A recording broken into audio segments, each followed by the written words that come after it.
Yeah, Calico, crazy capital. Come on.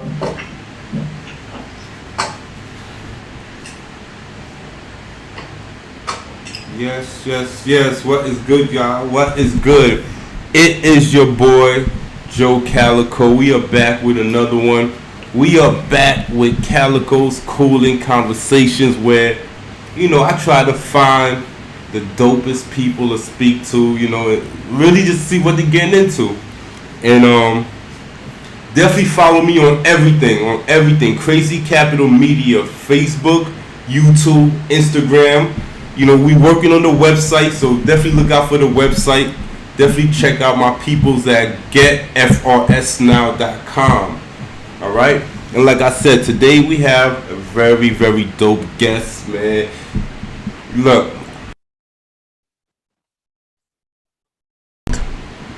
hold on, what happened? I'm here. Yeah, we found somebody across the pond.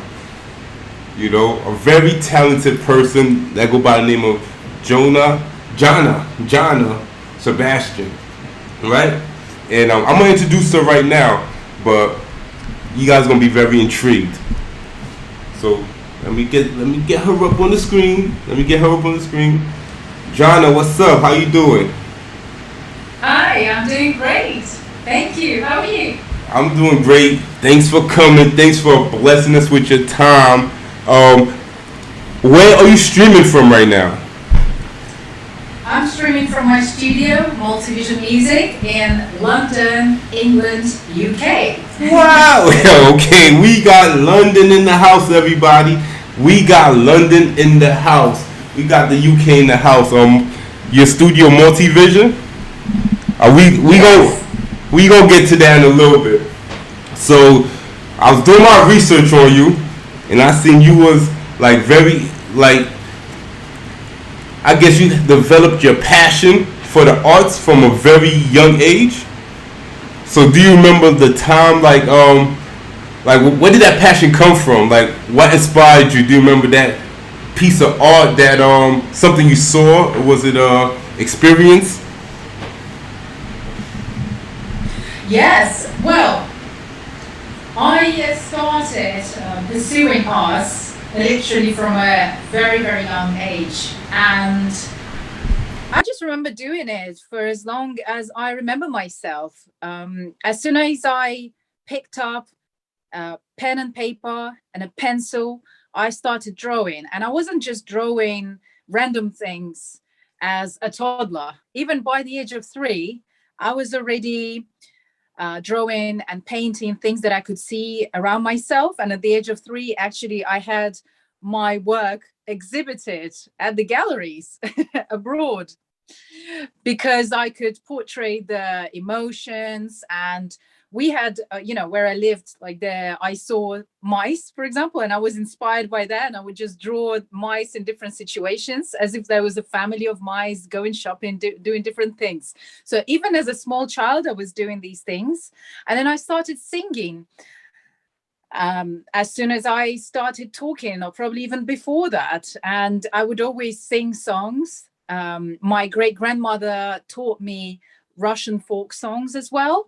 And I would just sing along to everything that I would hear on the radio, on the TV stations in different languages. There was a German cartoon that I really liked, and I just learned by heart the, the song that was coming at the end of it. Um, so, yes, I've always been doing that. And I wouldn't say that at any particular point it was a piece of art that specifically inspired me to do what I'm doing, because I've been doing it all my life. But there's been different um, pieces of music or art or architecture that have helped me with understanding the world around me and how to be a better artist. So before I turned to music as my main form of art, I wanted to be a visual artist. So up until the age of 11, I was always drawing and painting while also singing, while also playing the instrument, which I learned to play at the age of 7. And I learned to read music at the age of 7 as well. And I joined um, the orchestra, children's orchestra, and we used to do professional performances. So we used to back different artists in Russia. We would perform on big stages. So it was very, very professional. But at the same time, at that point, I was still mainly focusing on the visual arts. And then at the age of 11, I decided, because I was thinking about what is happening in the world, I got really into the issues with the society, how people live. I watched a lot of documentaries and I wanted to do something about it.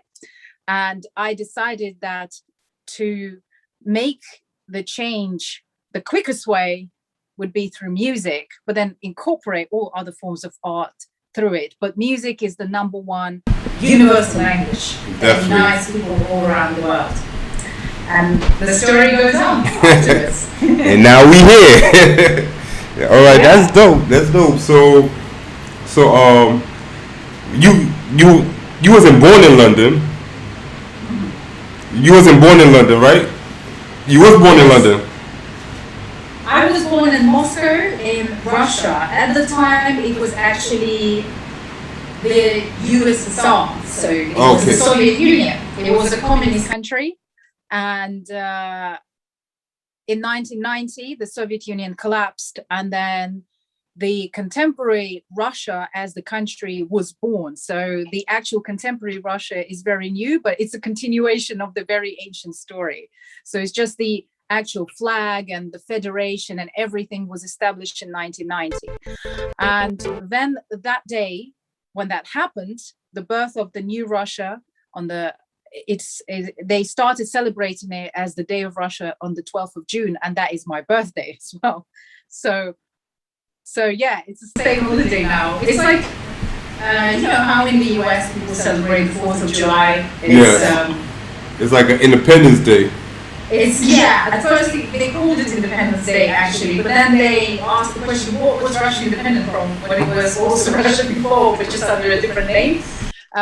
And it was a communist state, and now obviously it's the main, it's a federation with capitalism, or its own version of capitalism, but that's a different story. And so the Day of Russia, 12th of June, is also my birthday. And I lived there up until the age of 20, until I moved to the UK with one suitcase and started everything from the beginning. That's interesting. So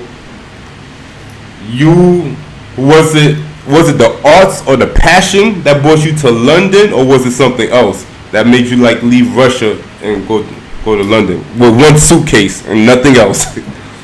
Yeah.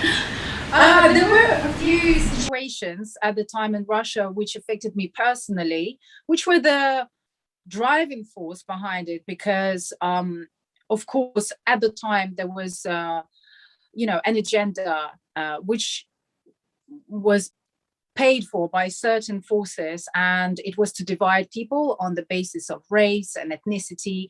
And at the time it affected me, although over the years now that situation is in the past, but at the time it became quite dangerous for me to stay. But on another hand, it was also a point where for me to get my message across, I also had to get to a place which is culturally more known, which is London, because America and the UK are the countries that are at the moment are where you get the culture spread across the globe everywhere else.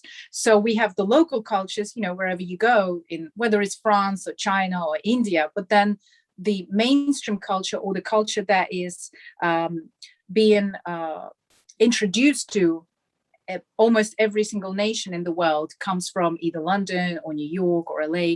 So I came here mainly to make this change as well. Apart from the personal situation, this was the right move as well to make that positive change, but in my own way. So I am deliberately an independent artist. I have the independent label, so I can challenge the mainstream narrative and represent the people and the power of the true culture and things like that. So this was a part of my life journey, and it did make sense at the time.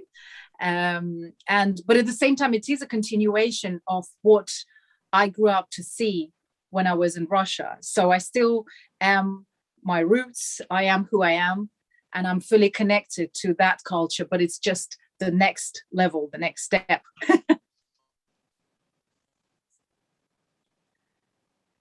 Oh, the sound for some reason has. Oh yes, yes. You hear me now? Yeah. Yes. Sorry. So yes. So what we gonna do now? We going to jump into a video. All right. So for the first video, I'll let you pick. Which one would you want us to start off with? Out of Since we were talking about positive change, let's play Day by Day, because this is a song that represents the change that we can make, the change we want to see by doing it day by day, every day. Let's do that. Day by day. Let's do that one. Let's go.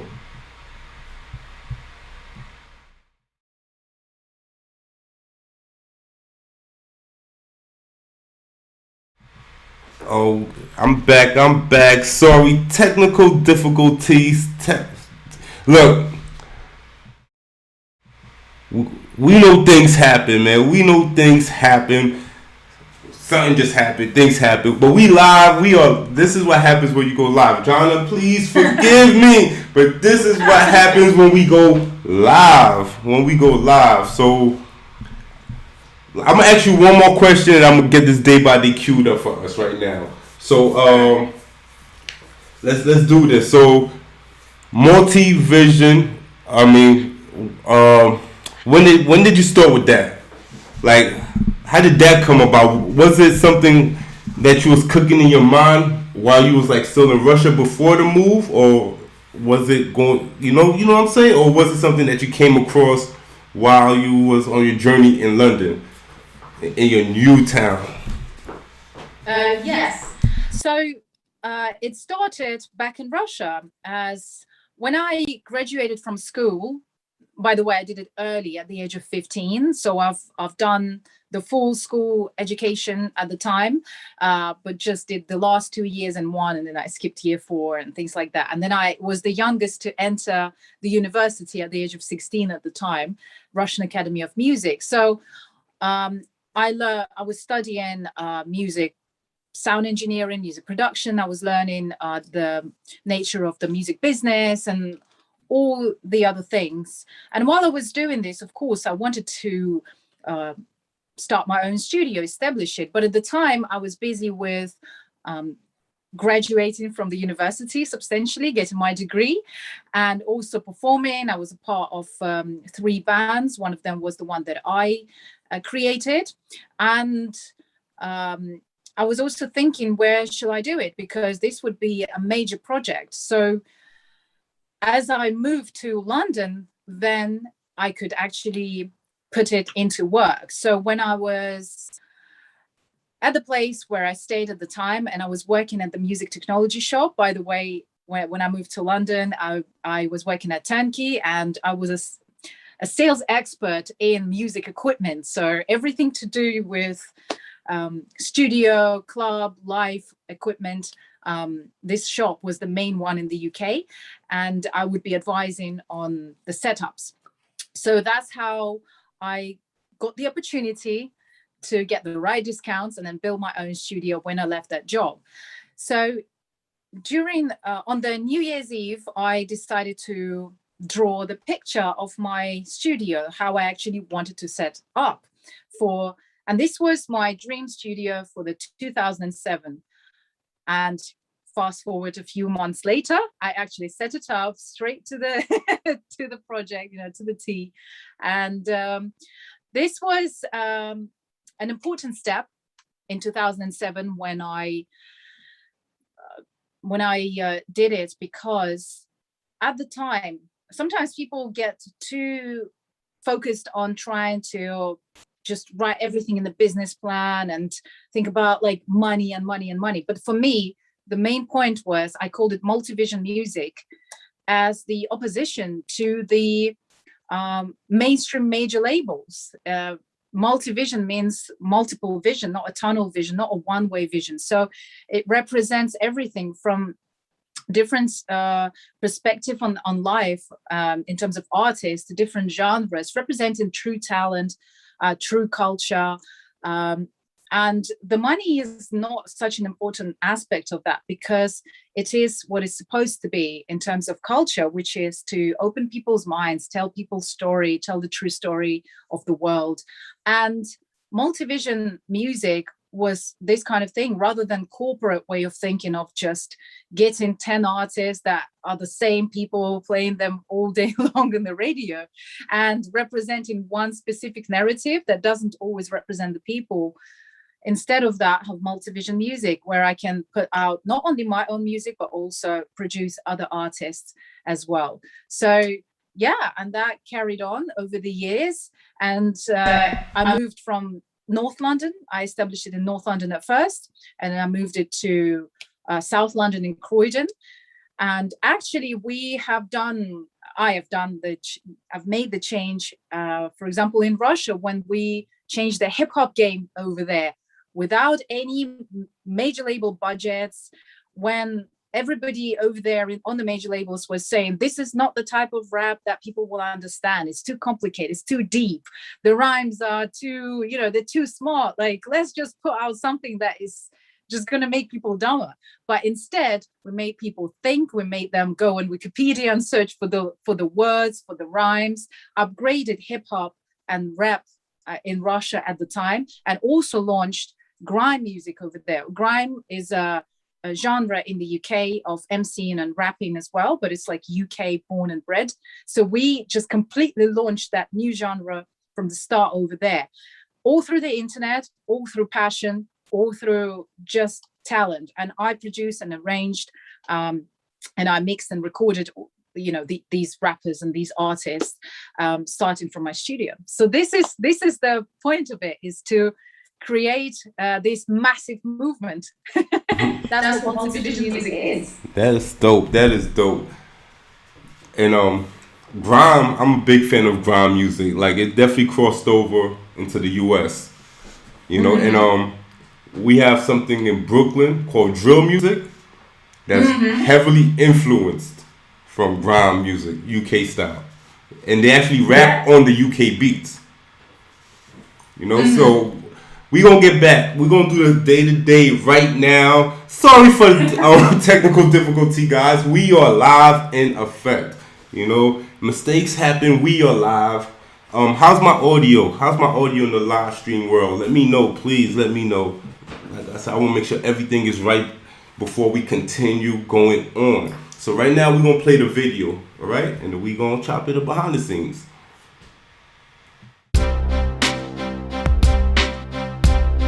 Jahna Sebastian, multivision music, worldwide. Every time I see a truth seeker in this life, all I need is trust, all I need is simple signs. Follow me to golden age, step into the light, day by day. Every time I see a truth seeker in this life, all I need is trust, all I need is simple signs. Follow me to golden age, step into the light, day by day. Got my education, know the ins and outs of life. Know my destination coming from the ancient times. Victory, my logo is the multivision time. Day by day, working on the progress, Croydon and the Bronx. Solid gifting presence, music, legacy and song. Times Square in May, Brooklyn on the day. Meeting up the minds, history and golden rhymes. It can change the weather, legends on the map. Got the scale with the feather on the world wide web. I got vision for my people with a vibe and a rhythm. Day by day, the notes, the words, the music in your brain. The more we work, the longer it will stay. The tales, the song that bring a better way. Day by day, the notes, the words, the music in your brain.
Yes, yes, that was day day by day, and that video was super dope, super creative.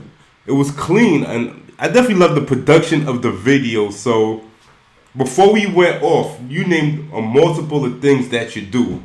You know, so with this video, you had a hand in it, create like visually too. Yes, of course. So I always do my own styling. I also write the script, or I write certain parts of the script, and I give out my ideas to the uh, director. Actually, you'll be surprised, but a lot of the times, most of my videos are done with literally just myself and one guy who is the director and the person behind the camera. But when we work together, we have this creative movement where, you know, we just exchange ideas. So yes, of course, creatively, definitely. As I said, the styling, you know, the ideas of how it would look, the script, and different meanings in the song. So how it would actually respond to the song and what it represents, and so that the lyrical content goes together with the visuals.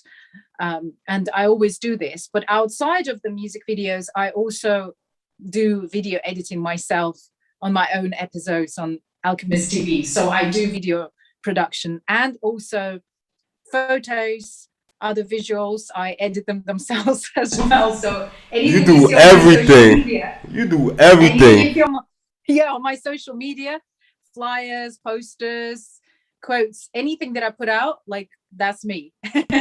No, that's dope. That's kind of special, right? Because when I was looking at the credits on the albums that you actually put out, I was like amazed. I'm like, all right, you wrote the song, all right, that's one thing, and you performed it, that's one thing. But then I'm looking at you recorded it, you arranged it, and you mixed it. How Yeah. do how do one person do you doing everybody's job? How do you, Exactly. Exactly. And you know, I'm actually used to, for example, recording and engineering as I go. And I would prefer this rather than having another engineer do it for me. So now I'm at this point where I actually love doing it myself. So I press the button, I record it. Then I'm also my own critic. I'm thinking, is it good enough? Then I re-record it, and I'm literally doing it right here. And then I also arrange it at the same time, and I compose it at the same time. So most of my songs, rather than having like the demo versions and then months later coming back to it, you know, as I compose them as I go, as I record, and as I arrange them. So that's why it's so organic, you know, and it represents life. And when it comes to performing, so that means me singing, playing through all of the instruments, if I have live instruments, or I would play on my keyboard, everything from the drums to the synth lines to, and then I would also mix and engineer and tweak all the sounds and put on the effects and everything from start to finish. So the whole album is done by myself alone. that's very talented. So instrument wise, how many instruments you could play? Like you could play instruments, or I know people who can make beats and they could do it like they don't know how to play one instrument. They got the board, but they can make beats. Like Yeah. you mentioned live instruments, so you can play live instruments. Like what instruments are those? Yeah, so I play piano, and of course for production, I would play the keyboard. So I would arrange and play everything through as I go on my keyboard. And but the first instrument that I've learned was domra, and it's a Russian folk instrument. That's the one I learned at the age of 7, and I played in the orchestra for about 8 years. So we would usually have up to 200 different pieces of music that we would have to read from sheet music, and this would be put up in front of us, any piece at any point while we were playing live, and we would have to literally just read it and just play it through. And so domra, I played a bit of bass guitar, I also did a bit of acoustic guitar and some percussion. I have some drums, djembe, like things like that as well. But of course, every day is an opportunity to learn more and just to do more and perfect each and every instrument and try out different things as well. So there's more to come. Yeah, so to stay on the instruments, if there was an instrument you could learn today, a new instrument, what would it be? Like, which one would you run to learn to play? I would say sitar, which is an Indian instrument. And it uses a slightly different scale because obviously Indian music is different to the Western music. So yeah, I would want to do that. I've used the sounds of the sitar in my production, in my music for meditation, because I do that as well. But usually I would program that I would play that through in my keyboard and use the sounds on the computer. But I would actually want to learn it properly, the actual instrument. And it's a different experience, and it's a very meditative, natural way of playing it. And you have to really feel the different sides of the moods. It's that would be the one. Makes sense. Super dope. So like when you making this music, like you have a what's your creative process? What gets you in the mood to like make a beat or like even just write a song? Usually I would usually start, if I'm sometimes I would start with the beat itself. So then I would most likely start either with the drums and then the bass line and then build on that, or I would start with the melody on the piano and then go from there. Sometimes I could start with the whole concept of the song, but then I would just sing the melody of the song and the main lyrics. For example, I could have a chorus in my head, and that would literally give the outline for the actual song, and then build things around it. So I have different ways of doing it. And usually I'm just inspired by life itself, by different ideas, in both in the spiritual way, in the way of knowledge, history, people, conversations that I have. I'm always just going around, and I always analyze things and I think through about different situations. And my albums at the same time, they're conceptual albums. So it is down to the concept. So I work on different ideas. It's not a particular thing, only one thing that I would talk about in my music. So I would put that through in the music, and this literally is a way for me to describe my knowledge that I have of life and how I want to make the world a better place. Because you could have different political systems and people are still unhappy. You could have different, you could have the richest nation on the planet, and then people they still don't know where they're going, and majority don't know how to find themselves. So it is that wisdom, and a lot of the times I am inspired a lot by the wisdom from the past, from the ancient times, because there is a misunderstanding right now that they're talking about, no, in the past people were not as advanced, they didn't really think much, they were not as intellectual, and now is the time. But actually, if you think about it, if you go into the ancient texts from all around the world, and just going into the museums or experiencing different cultures, it's very easy to see that in fact it was normal for a lot of people in the past to be multi-talented, to experience everything from mathematics to astronomy to music, and look at life in a more whole way. So yes, that is also a part of the knowledge that drives my music and inspires me every day, day by day. Day by day. That's good. That's good right there. So let's go to the I Wish video real quick. Before we go to there, is visually, you want to say anything about the video, your experience just making that song I Wish, or the meaning, the concept behind it? Yes, I Wish is a song about making a wish.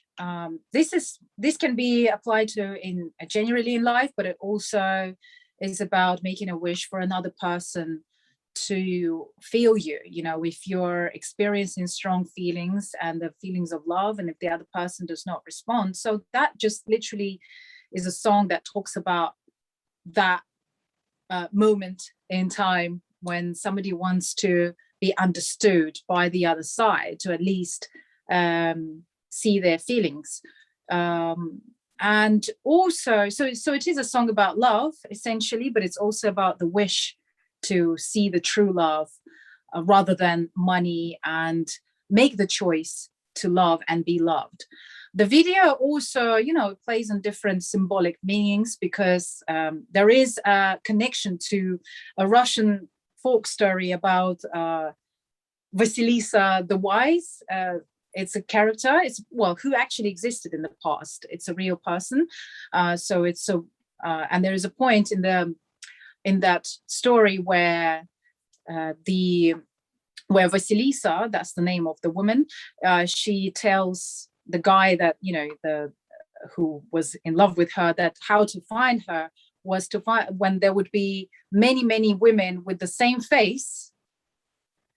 It's like a magical story with the same face, and how to recognize her among them. And this is actually relative to our society today, because, for example, the beauty standards are telling women to look the same, to act the same. You go on social media and everybody looks the same. But how do you know deep down inside what every person represents, rather than going and trying to run after the same way of looking and thinking this is that, now you've made it? No, how do you build your personal inner self? How do you discover yourself? What makes you different? And that is also another secondary meaning, another meaning of the video and the song. So that's why you see multiple versions, and I'm saying, like, I wish. Yes. All right. You can see. Yeah. Perfectly explained. All right, so we gonna do I Wish. Jahna Sebastian is in the building, all the way from London, across the pond. So we gonna do this. We be right back.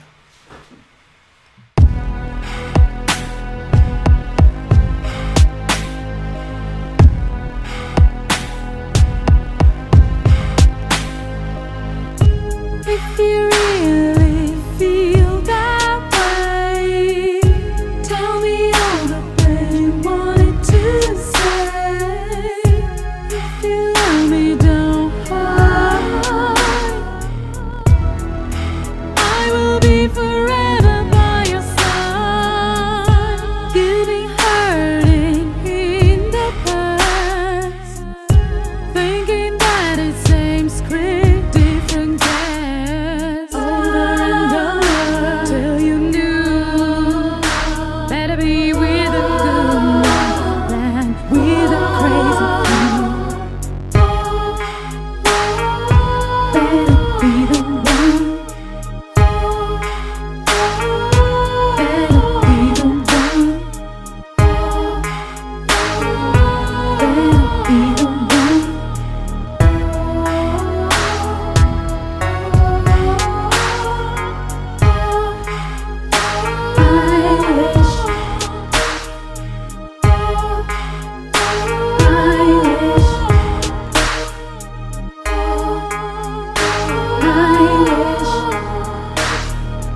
Many times I tried talking to you. All you do is not letting me through. Breaking promises, giving abuse, taking liberties, 'cause you've been used. I'm not the one who would do that to you. Do I have to pay for mistakes others view? All the pain is not caused by me trying to create a new form, but you keep denying. Better be the one. Better be the one. Better be the one.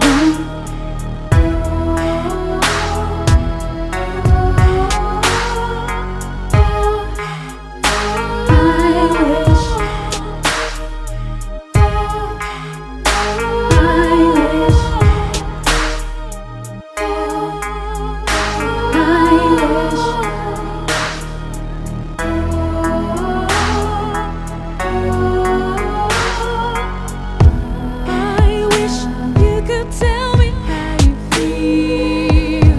I wish you could show me the real. Can I be the one to open your heart?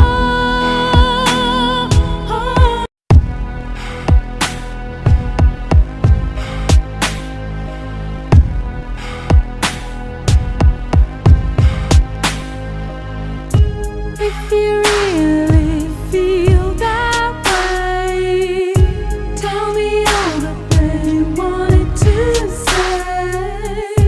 If you love me, don't hide. I will be forever by your side. You've been hurting in the past, thinking that it's same script, different cast. Yes, yes, we are back in the building.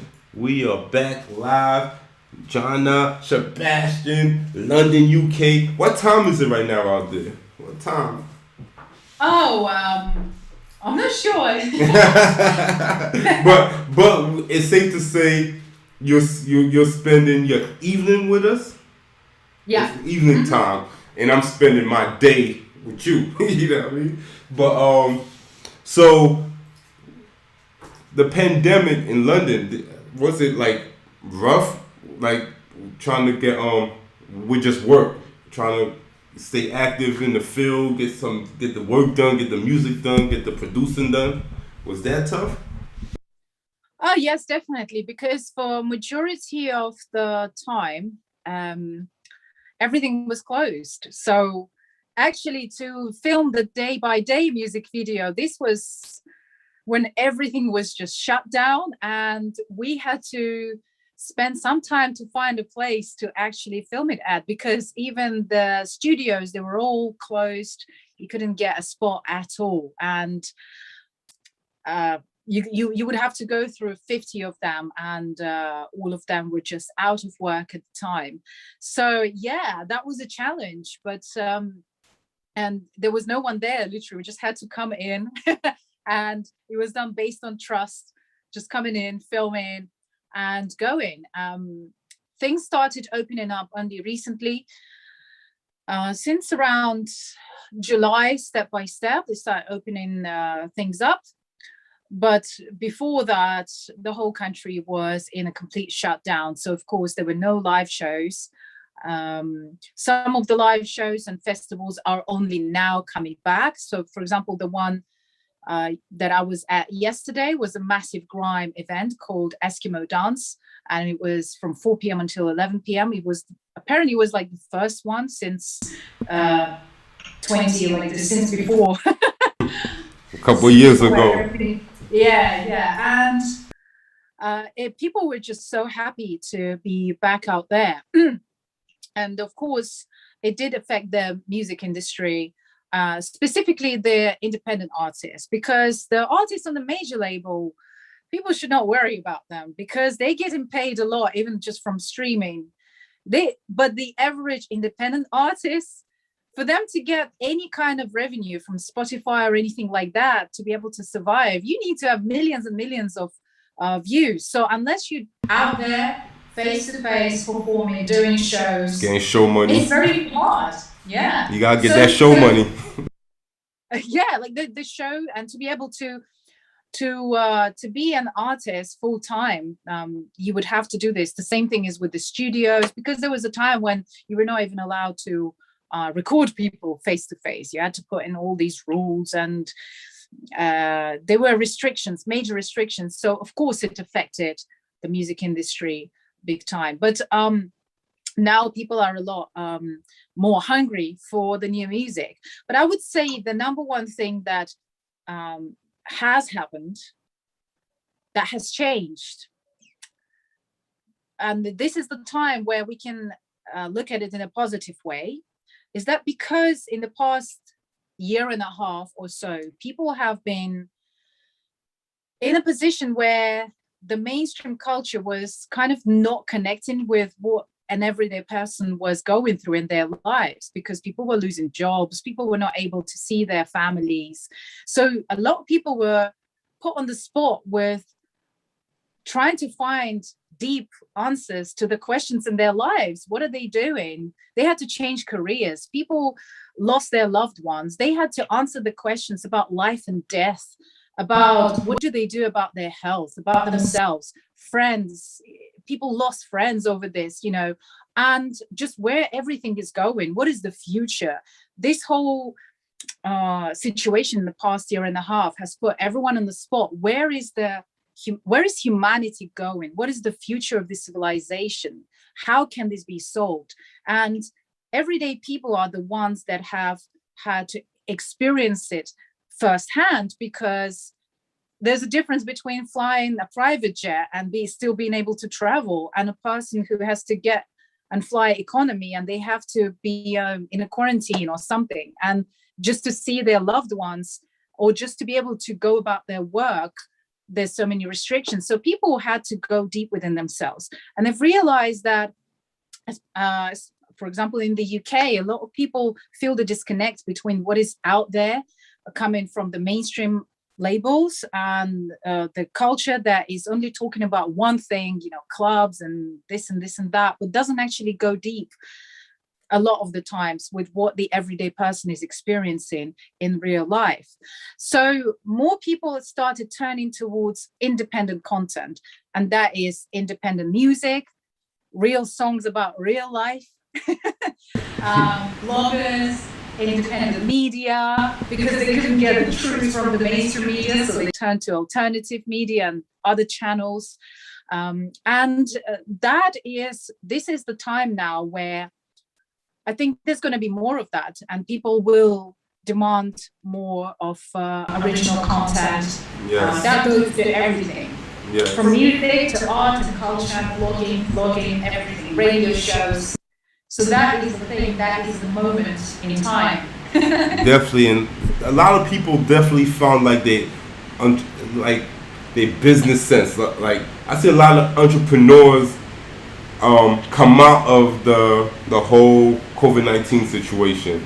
A lot of people started their business. A lot of people really, found that passion for something, because they had to. There was the jobs was shut down. There was no jobs.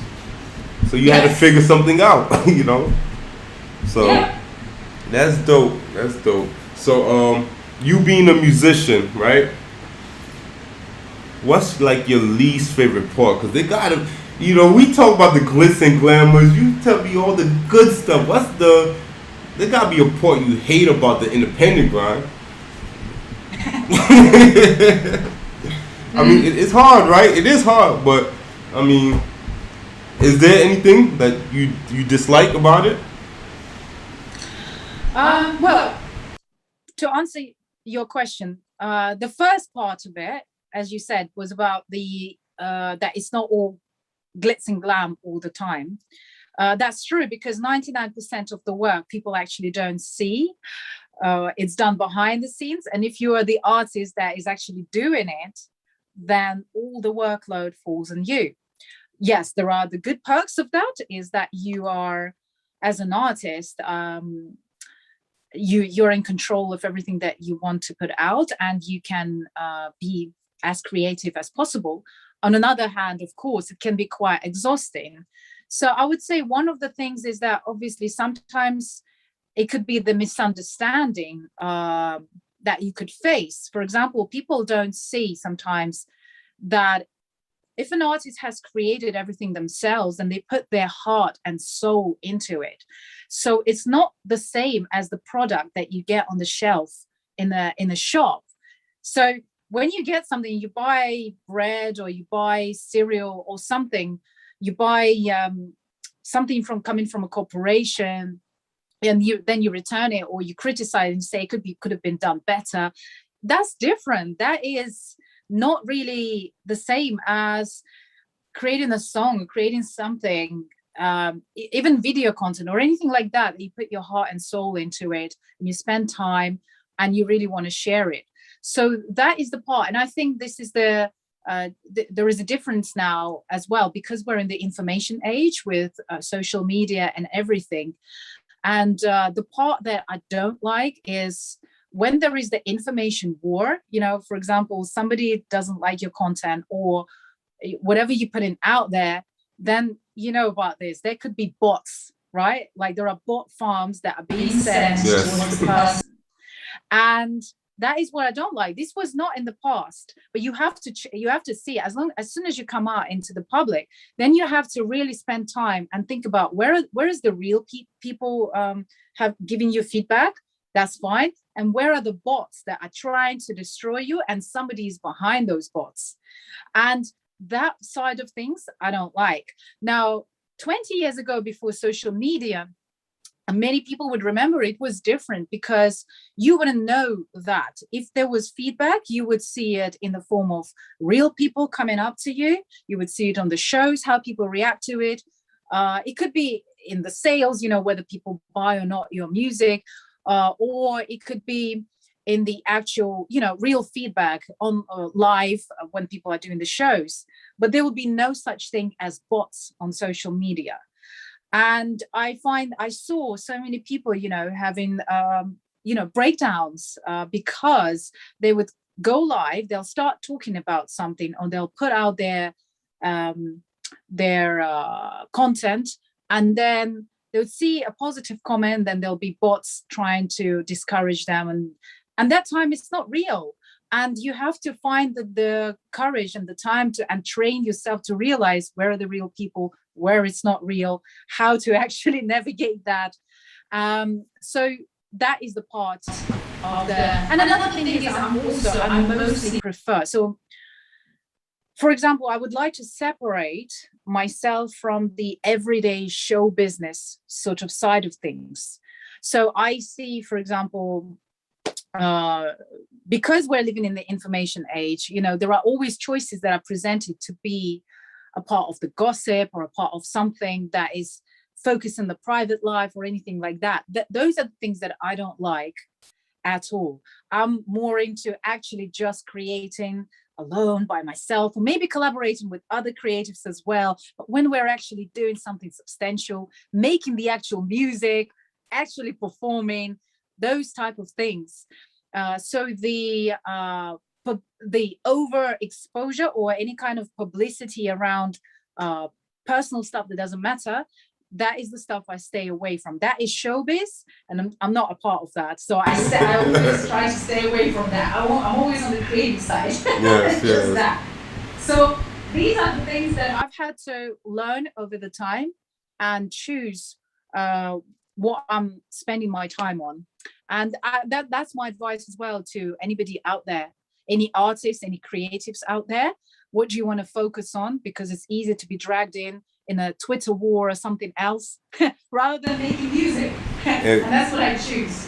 Speaking from a creative's point of view, I could speak to this like you get 20 positive comments, right?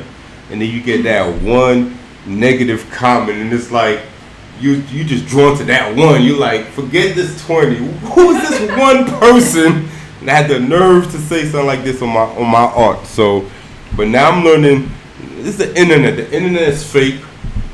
The Yeah. real world is, and the internet world is two different worlds. It's two different worlds, you know. And a lot of the people Yeah. that would say all that nonsense on the internet might Yeah. see you and never say it to you. You know, they might say, "Oh, Jahna, I love your music. I love everything." They might not even say the garbage they say when they're hiding behind the computers. So, yeah. Yeah. And the thing is to be able to see the difference and see what you spend your time on. Because, for example, sometimes it's easy to get drawn into, people try to drag you into on the internet into something. And then it's best to just stay focused as an artist or as a creative. It's always best to just stay focused on creating and not wasting time on those things. So that is just the part where you have to navigate. And because there's no formula on how to do it, because it's a new thing, it only appeared together with the internet and social media. In the past, whatever people wanted to say, they'd say to themselves or to their friend nearby. But if they had to come up to you face to face, they'll have to give you constructive criticism. And that takes time and thinking, right? So, and as I said, there was no such thing as fake comments by bots, which can be generated at any time, and they're very cheap. And so that side of things is just an important part. And I would say that for creatives, I think it's very important not to overexhaust yourself, because it's easy to sometimes people don't know that you'd be ending up having to work 24/7. Literally, you would have no sleep. You would be out there doing things. There's no such thing as 9 to 5 in the creative field. You'll be doing stuff all the time, Monday to Sunday, no days off.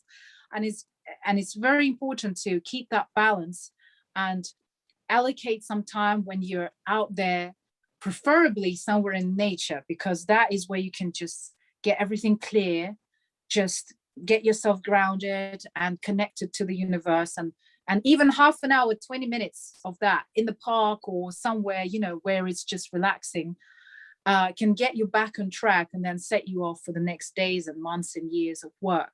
And that is the important part, is being able to do that. And another thing is as well that sometimes people say that you have to do it as a musician, as an independent artist, doing all the administrative work.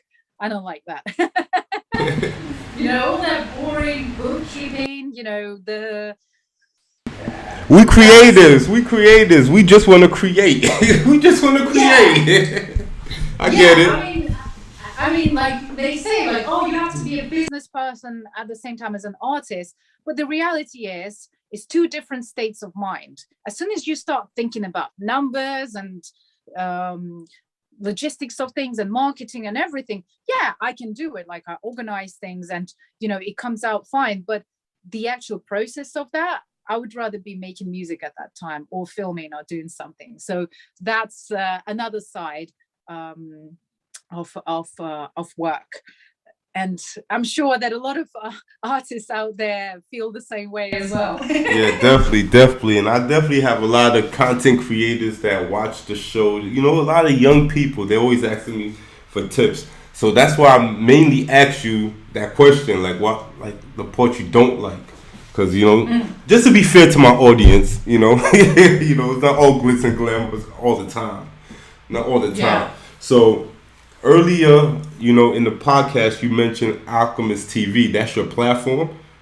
And so, like, what are you producing on that platform? Like, is it like your music, or is it other shows?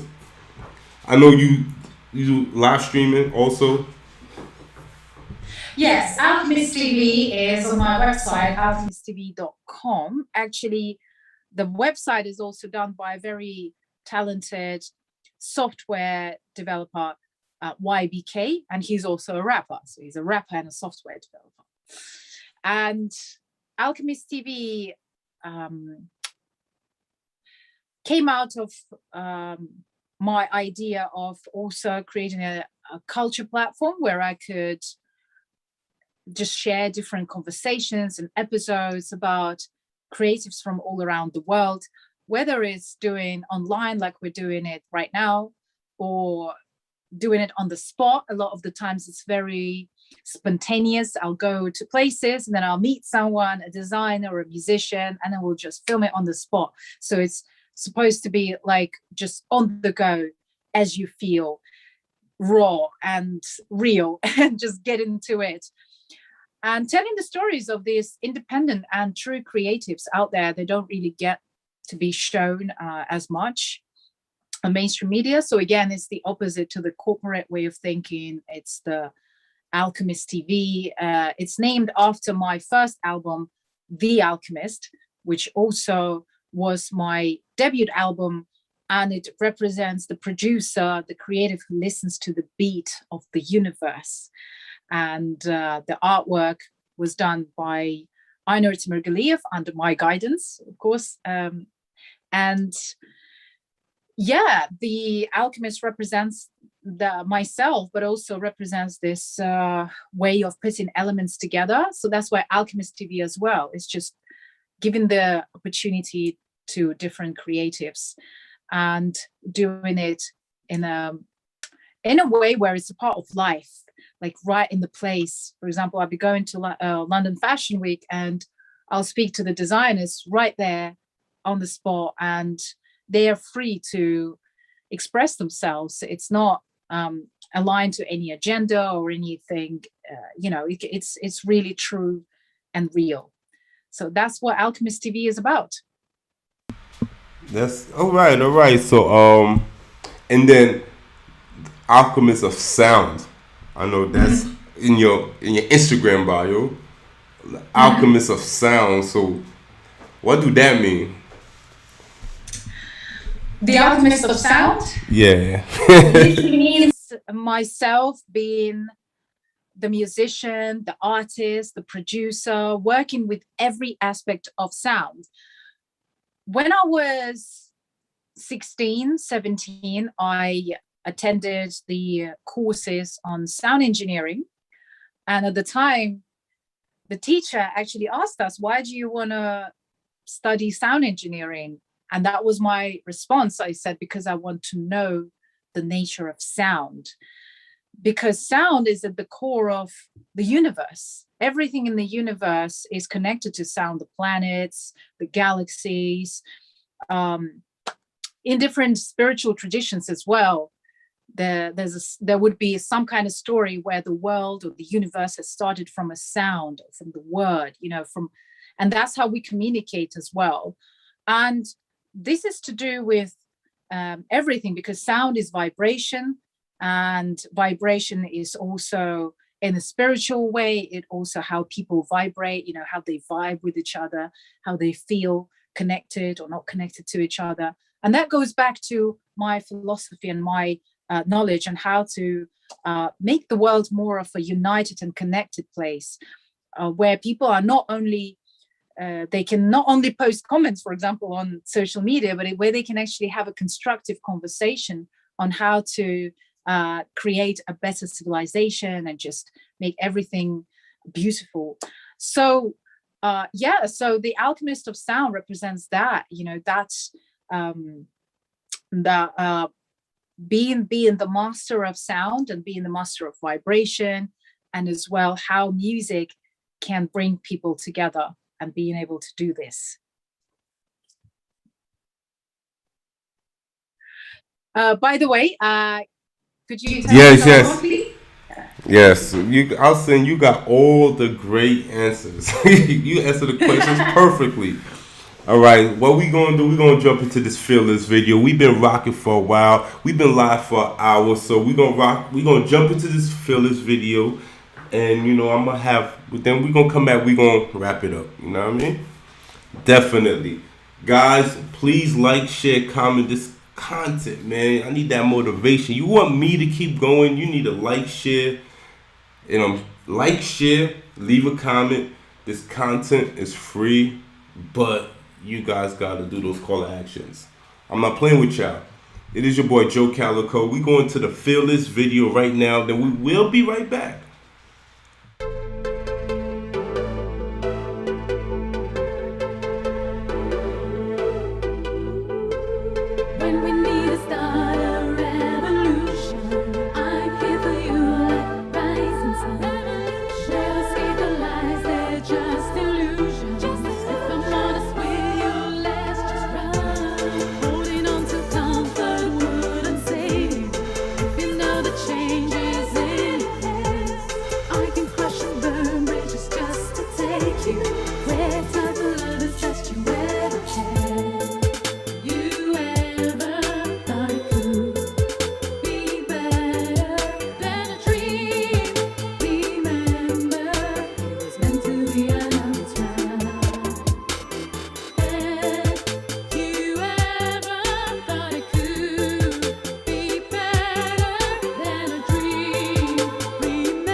Yes.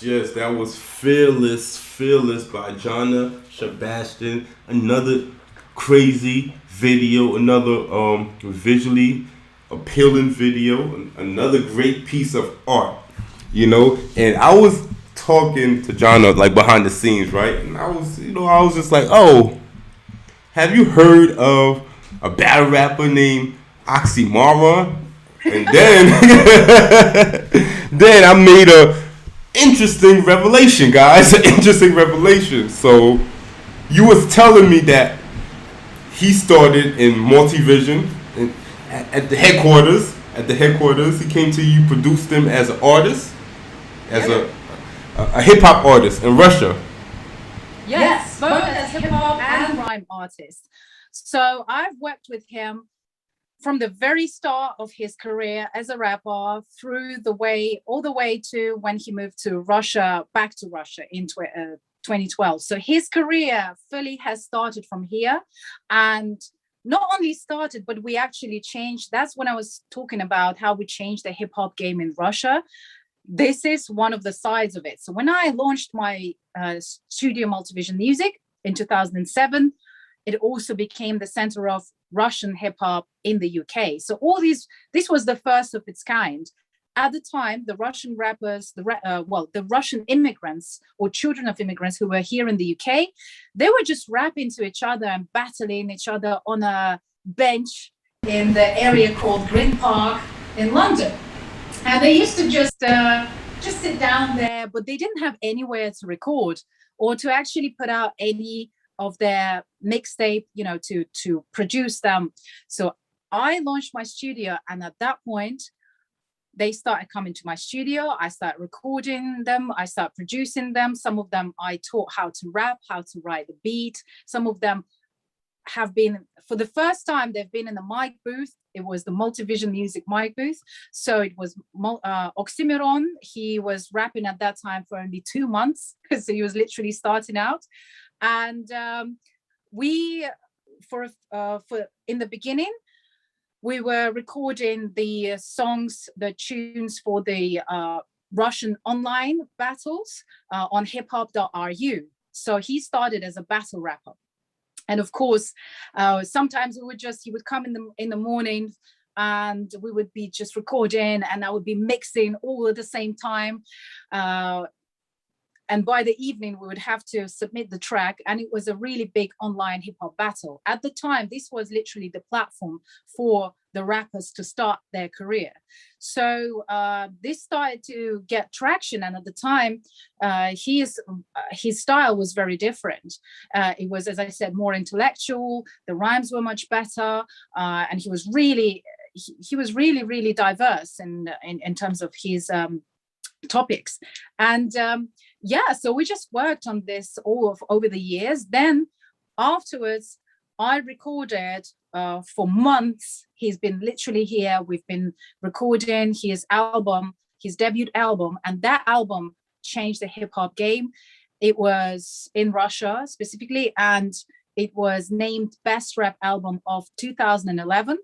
And there were also grime tracks, which were also the introduction to grime music. But before that, we recorded another track called Moy Mentalitet, which was the first point where when we launched it through the internet, literally every time we would release the tracks, people would go on the website and the website would crash because of the amount of people trying to download the songs, right? No mainstream advertisement, nothing, just pure internet vibe. And there'll be like people just talking about it. And so his entire career was here. And when he this album literally changed everything, not only for him, but it started a new wave of hip hop. It also launched grime music over there. Everybody started, and it also at that time, hip hop music, because of this whole movement and other rappers, became really the biggest thing in Russia. It became literally bigger than rock, bigger than pop. It became massive over there. Everybody started listening to hip hop, and of course, it was a big a game changer, because it means that artists from the US or from the UK, they'd be going there and selling out stadiums and doing big shows. And this would be not just the big artists, but this would be like everyone. And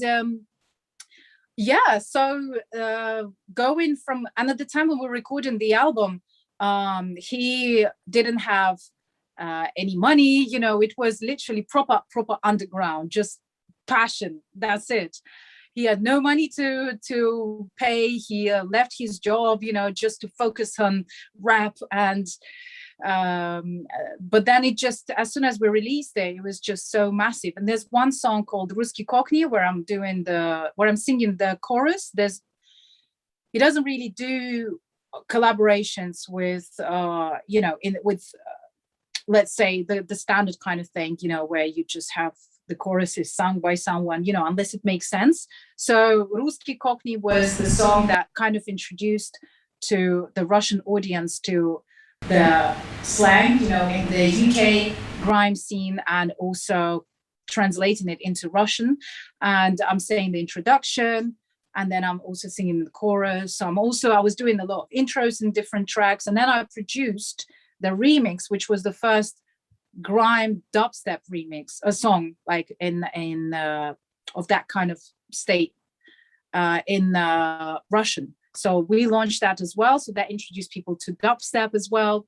And of course, I'm in Croydon, so this is the place where dubstep as a genre was born. And so these movements, that movement is a huge movement. And the rappers that came out of it, out of Multivision Music as a movement, they're called a Green Park Gang. So there's quite a few of them, and there's been different performances. But Oxymoron has been doing stadium shows, starting literally from the underground. And so this is how, fast forward after all these battle tracks that we've been putting out, and then the album, and then doing it in Russia. Then he came over to the United States and did this battle with Disaster, which was literally legendary. You was around. You was around when he got that call to do the battle with Disaster. What league was it?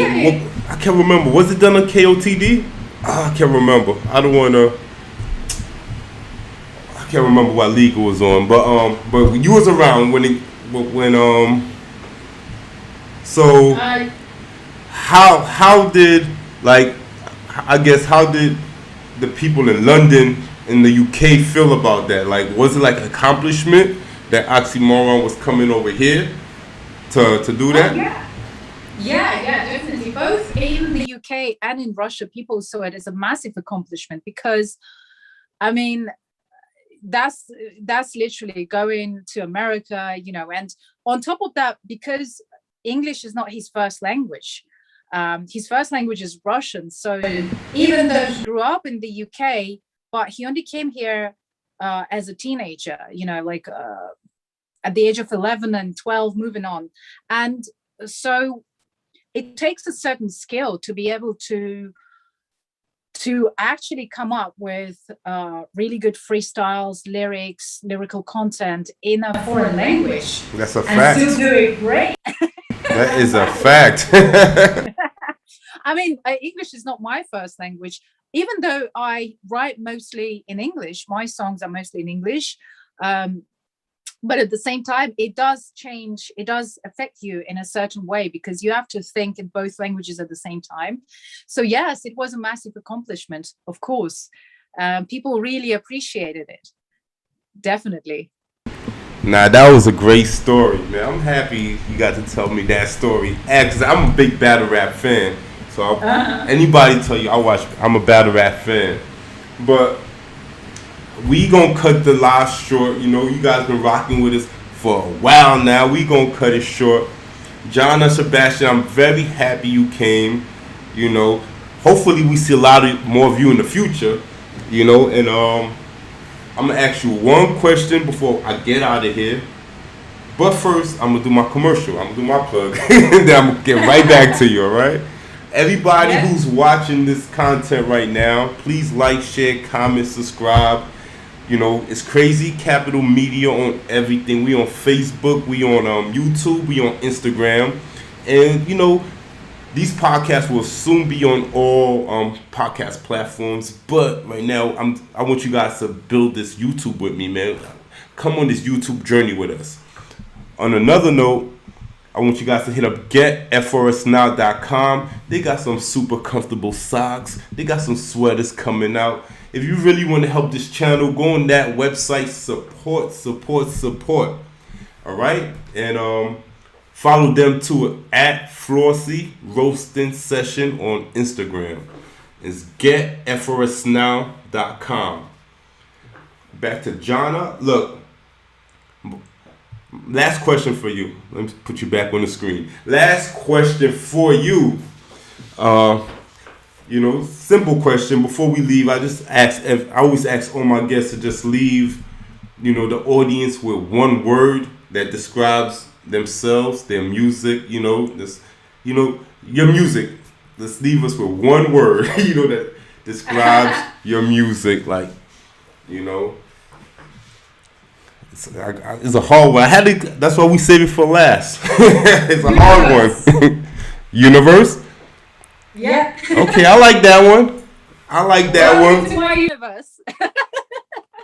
Welcome to her universe. I like that one. So before we get out of here, I just want you to, your Instagram, where my peoples can find you at, if they want to find you, if they want to get in touch, keep in contact. Yes, definitely. You can go to my official website, jahnasebastian.com. There is a contact form, so it all goes through me as well, so you can contact me there. My social media, Instagram at Jahna Sebastian, also at Multivision Music, Multivision with a Z. alchemistTV.com as well. Twitter, Jahna Sebastian. vk.com, which is a Russian social network, if you're out there as well, at Jahna Sebastian. I've got some blogs as well, which you can check out, legendsonthemap.wordpress.com and jahnasebastian.wordpress.com, so with all the updates there. And you can just find me on Facebook as well, Jahna Sebastian World. I'm live streaming there sometimes, and YouTube, Multivision Music.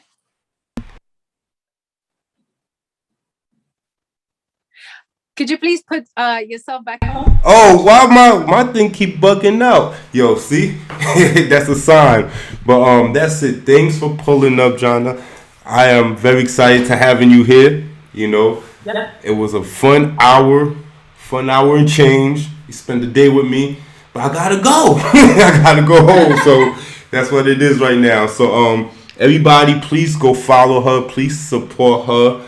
It's hard for us independents, man. It's definitely hard, So show her some love. And definitely in her comments be like, yo, Cali sent me. So she could know I sent you over there. You know what I mean? Yes. Yes. So I'm out of here. Like, subscribe, comments, a few of y'all in here. Oh, but y'all gotta like the video. And I'm out of here.